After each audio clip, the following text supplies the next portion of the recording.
السلام علیکم ورحمۃ اللہ وبرکاتہ. الحمد للہ رب العالمین والصلاة والسلام علی رسولہ الامین. اما بعد، اعوذ باللہ من الشیطان الرجیم. بسم اللہ الرحمن الرحیم. وقال الذین کفروا لا تأتین الساعة قل بلا وربی لتأتینکم عالم الغیب. محترم حضرات و خواتین، الحمدللہ آج کی تراویح میں سورہ سبا، سورہ فاطر اور اس کے بعد سورہ یاسین، یہ تین صورتیں مکمل ہوئی. اس کے بعد سورہ صافات کا ایک مختصر سا حصہ مکمل ہوا. پہلی سورت جو پڑھی گئی سورہ سبا. سبا ایک ملک کا نام تھا، آج جو یمن ہے. کسی زمانے میں یمن کا نام سبا تھا. قوم سبا سے متعلق ہم سلیمان علیہ السلام کے واقعے میں بھی پڑھ سکتے ہیں. تو سبا ایک بستی تھی. یہاں کے لوگ بہت ہی خوشحال تھے، بہت ہی اچھی حالت تھی اس قوم کی، اس ملک کی. اللہ رب العالمین نے اس کا یہاں پر تذکرہ فرمایا. تو سب سے پہلے اللہ رب العالمین نے اس سورت کے اندر یہ بتایا، اس سورت کے اندر رسالت، توحید اور آخرت سے متعلق باتیں بتائی گئی ہیں کہ آخرت کا دن یقیناً آنے والا ہے، اس میں کوئی شک کی بات نہیں ہے. اور جو لوگ آخرت کے دن کو بھلا کر ناشکری اور تکبر میں پڑے ہوئے ہیں، اللہ رب العالمین ان لوگوں کو سیدھا راستہ اس سورت کے اندر بتایا ہے. تو اللہ رب العالمین نے فرمایا وقال الذین کفروا لا تأتین الساعة. جو کفر کرنے والے لوگ ہیں وہ کہتے ہیں کہ قیامت کا دن ہم پر نہیں آئے گا. اللہ نے فرمایا قل بلا وربی لتأتینکم. بلا کیوں نہیں آئے گا؟ آئے گا، وہ قیامت کے دن آئے گا. عالم الغیب، اللہ رب العالمین غیب کا جاننے والا ہے. لا یعزب عنہ مثقال ذرۃ فی السماوات ولا فی الارض. اس کائنات میں، اس آسمانوں اور زمین میں کوئی بھی چیز اللہ رب العالمین سے چھپی ہوئی نہیں ہے. سب اللہ رب العالمین جانتا ہے. ہر چیز کا حساب و کتاب دینا ہے. قیامت کا دن آنے والا ہے. ایک آدمی ذرا سا سوچے کہ اس دنیا کے اندر اگر جو کچھ بھی کسی پر بھی ظلم ہوتا ہے، کوئی ظالم ہے، کوئی مظلوم ہے، اور ظالم ایسے ہی ظلم کر کے مر جاتا ہے، اور کسی پر ظلم ہوا تو مظلوم بھی مر جاتا ہے، تو اس کو انصاف ہی نہیں ملا اس دنیا میں. تو کیا مرنے کے بعد اگر قیامت کے دن نہیں آئے گا تو ظالم کو ظلم کا بدلہ کیسے ملے گا؟ اور مظلوم پر جو ظلم ہوا اس کو انصاف کیسے ملے گا؟ تو یہ ذرا عقل سے بھی سوچیں گے تو یہ بات سمجھ میں آئے گی کہ قیامت کا دن آنے والا ہے، اس میں کوئی شک نہیں ہے. اللہ رب العالمین نے سورت کے اندر انسان کی مثال زمین جیسی بتایا ہے. زمین اگر اچھی ہے تو اچھی زمین میں اگر آپ پانی دیں گے تو وہاں پر اچھے فروٹس کے پودے نکلیں گے، پھولوں کے پودے نکلیں گے. وہی اگر کسی ایسی زمین میں جو زمین اچھی نہیں ہے وہاں پر پانی دیں گے آپ تو وہاں پر کانٹے دار درخت نکلیں گے، بدمزہ پھل کے درخت نکلیں گے. ایسے ہی انسان کی مثال ہے. اگر انسان اچھا ہے، اللہ رب العالمین اس کو نعمتیں دیتا ہے تو وہ انسان اللہ رب العالمین کا شکر ادا کرتا ہے. اللہ رب العالمین اس کو اور زیادہ دیتا ہے. اگر کوئی آدمی ناشکرا ہے، اس کو کتنا بھی رزق اگر آپ دیں گے تو وہ انسان ناشکری ہی اختیار کرے گا. اللہ رب العالمین ایسے انسان کو اور زیادہ نہیں دے گا. یہ مثال دے کر اللہ رب العالمین نے ہمیں سمجھایا ہے. چنانچہ زندگی میں جو بھی نعمت ملتی ہے اس پر شکر ادا کرنا چاہیے، اللہ رب العالمین کی تعریف بیان کرنا چاہیے. تو اسی مناسبت سے یہاں پر اللہ رب العالمین نے داؤد علیہ السلام اور سلیمان علیہ السلام کا تذکرہ کیا. ان دونوں کا تذکرہ کر کے بتایا کہ اللہ نے ان دونوں انبیاء کو بہت ساری نعمتیں دیا تھا.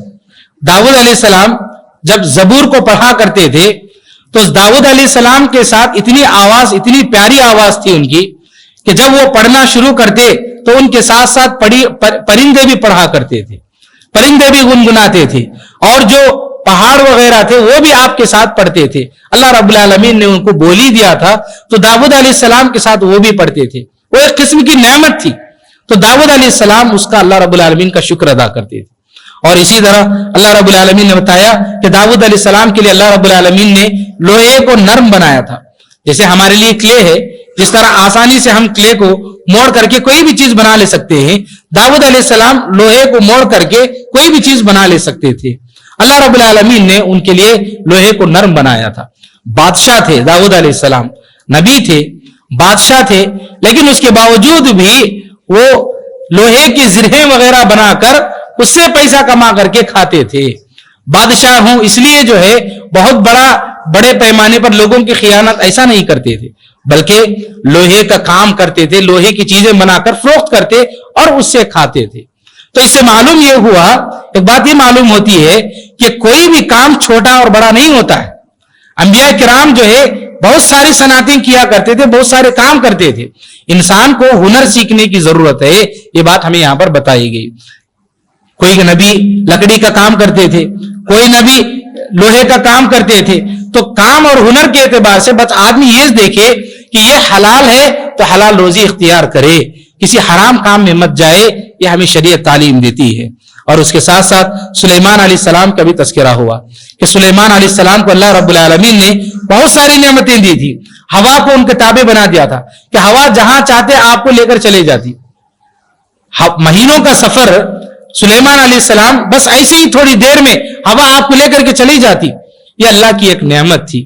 اور اسی طرح اللہ رب العالمین نے آپ کو تانبے کا چشمہ دیا تھا.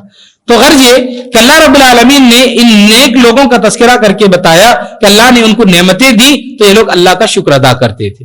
تو ایسے ہی ہماری زندگی میں بھی بہت ساری نعمتیں ہیں, ہمیں اس کا شکر ادا کرنا چاہیے. اس کے بعد اللہ رب العالمین نے قوم سبا کا تذکرہ فرمایا کہ قوم سبا, جیسا کہ ابتدا میں بات آئی تھی کہ یمن کے علاقے کو پہلے سبا کہا جاتا تھا. اللہ نے اس قوم کا تذکرہ کر کے بتایا کہ اس قوم کے قصے میں آپ کے لیے ایک عبرت ہے, آپ سب کے لیے درس ہے, وہ عبرت حاصل کرو. اللہ نے تذکرہ کر کے بتایا لقد کان لسبإ فی مسکنہم آیہ, قوم سبا کے رہنے کی جگہ میں لوگوں کے لیے ایک نشانی ہے. جنتان عن یمین و شمال, وہ علاقہ ایسا تھا کہ دو پہاڑوں کے درمیان تھا, اور پانی جو بھی بارش ہوتا, بارش کا پانی بہ کر کے وہاں پر آ جاتا, اور دونوں جانب اس ملک کے اس علاقے کے دونوں جانب بہت بڑے باغات تھے. اس علاقے میں بری اور بحری یعنی زمینی علاقے سے بھی تجارت ہوتی تھی اور بحری راستے سے بھی تجارت ہوتی تھی. کسی بھی علاقے میں اگر زمینی اور سمندری راستے میں تجارت کے اگر کچھ راستے ہیں, ذرائع ہیں, تو وہ علاقہ بہت ہی کامیاب کہلاتا ہے. تو سبا کے پاس یہ علاقے تھے, سمندری راستہ بھی تھا, زمینی راستہ بھی تھا, بہت بڑے بڑے باغات تھے, بہت ہی خوشحال تھے.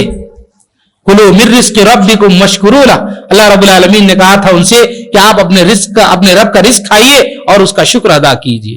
بلدۃ طیبہ, بہت ہی پاکیزہ شہر, و رب غفور, اور رب العالمین مغفرت کرنے والا رب. اللہ رب العالمین نے اس کا تذکرہ کیا, لیکن ان لوگوں نے اللہ کا شکر ادا کرنے کے بجائے کیا کیا؟ فاعرضوا, ان لوگوں نے نافرمانی کی. فارسلنا علیہم سیل العرم, تو اللہ رب العالمین نے جو ایک بہت بڑا ڈیم تھا جہاں سے پانی آتا تھا, وہ ڈیم کا سیلاب اس قوم کے اوپر لا دیا. وبدلناہم بجنتیہم جنتین, جب ڈیم ٹوٹا, پانی آیا, تو دونوں کے دو باغات جو بہت بڑے باغات تھے, انہی دو باغات سے اس ملک کی معیشت چلتی تھی. تو وہ دونوں کے دو باغات پانی کے اندر بہ گئے اور ختم ہو گئے. اللہ رب العالمین نے ان دو باغات کی جگہ پر دو اور باغ دیا. وہ کیسے باغ؟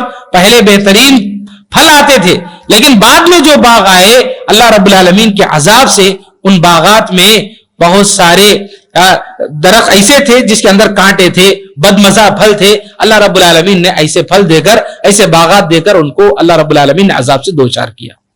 تو یہ یہاں پر اللہ رب العالمین نے اس کا تذکرہ کر کے بتایا کہ ذالک جزیناہم بما کفروا, جو لوگ ناشکری کرتے ہیں, کفر کرتے ہیں, ہم ایسا ہی بدلہ دیتے ہیں. تو ایک واقعہ بیان کر کے اللہ رب العالمین کسی قوم کا تذکرہ نہیں کرتا ہے, بس اللہ رب العالمین اس واقعے کا تذکرہ کر کے ہم سب کو یہ وارننگ دیتا ہے کہ جو بھی نعمتیں آپ کو دی گئی ہیں اس کا شکر ادا کیجیے. آپ اللہ رب العالمین کی تعریف بیان کیجیے, اللہ رب العالمین کا شکر ادا کیجیے کہ اسی اللہ نے ہم کو یہ ساری نعمتیں دی ہیں. اگر ہم ناشکری اختیار کریں گے تو پھر اللہ رب العالمین ہم کو بھی عذاب سے دوچار کرے گا. یہ اللہ رب العالمین کا قانون ہے, اللہ نے اس کا تذکرہ فرمایا. اس صورت میں اللہ رب العالمین نے یہ بات بھی بتائی کہ دولت, یہ جو دنیا میں دولت انسان کماتا ہے,